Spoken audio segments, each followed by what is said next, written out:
Nah, di surat Asy-Syura ayat 52 Allah Subhanahu wa taala berfirman, "Wa kadzalika auhayna ilaika ruham min amrina ma kunta tadri mal kitab walal iman walakin ja'alnahu nuran nahdi bihi man nasya'u min ibadina." Kata Allah, demikianlah kami wahyukan kepadamu wahai Muhammad, yaitu ruh dengan perintah kami. Maksudnya adalah Al-Qur'an atau risalah yang Allah Subhanahu wa taala turunkan kepada Nabi Shallallahu Alaihi Wasallam. Jadi demikianlah kami wahyukan kepadamu Al-Quran yang Allah sebut sebagai ruh. Nah, sebelumnya kamu tidaklah mengetahui apakah Alkitab itu, apakah Al-Quran itu, dan tidak pula mengetahui apakah iman itu. Tetapi kami menjadikan Al-Quran itu cahaya yang kami tunjuki dengannya siapa yang kami kehendaki di antara hamba-hamba kami. Masya Allah. Ya. Jadi risalah Allah Subhanahu wa taala itu berupa Al-Qur'an dan juga berupa sunnah Nabi sallallahu alaihi wasallam. Maka siapa yang berpegang teguh kepada Al-Qur'an dan sunnah Nabi sallallahu alaihi wasallam, maka hidupnya adalah hidup yang akan bermakna, kemudian akan menghantarkannya kepada kebahagiaan dan kemenangan dunia akhirat. Jadi Al-Qur'an ini disebut oleh Allah Subhanahu wa taala dengan sebutan ruh, yang mana ini ada kaitannya dengan diri kita, ya. Karena di dalam tubuh kita ini ada apa?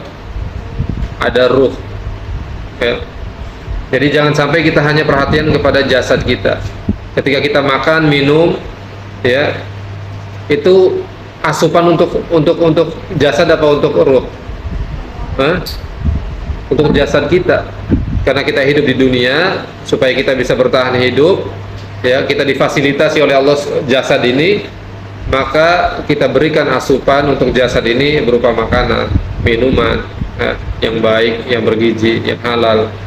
Adapun terkait dengan ruh yang ada di dalam diri kita yang kita tidak tahu di mana letaknya, tetapi kita yakin, ya, bahwa ada ruh di dalam diri kita. Sebagaimana Allah Subhanahu wa taala berfirman, wa yas'alunaka 'anir ruh qulir ruhu min amri rabbi. Jadi orang-orang itu bertanya kepadamu wahai Muhammad tentang ruh, tapi kata Allah apa?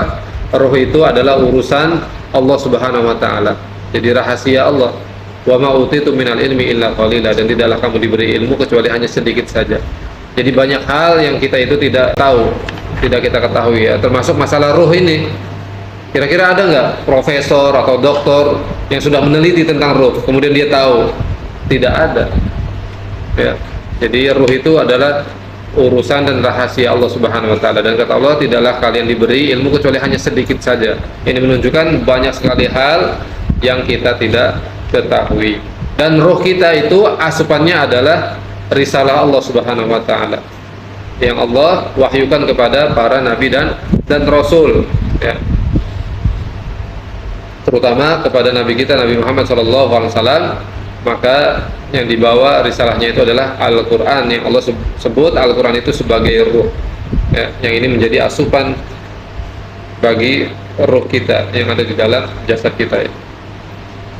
Maka kalau kita jarang sekali mempelajari Al-Quran, jarang sekali mengkaji Al-Quran, jarang sekali membaca Al-Quran, maka ruh kita akan menjadi ruh yang sakit-sakitan, ya. Mungkin jasad kita itu terlihat kuat, tetapi ternyata ruh yang ada di dalamnya itu rapuh, ya.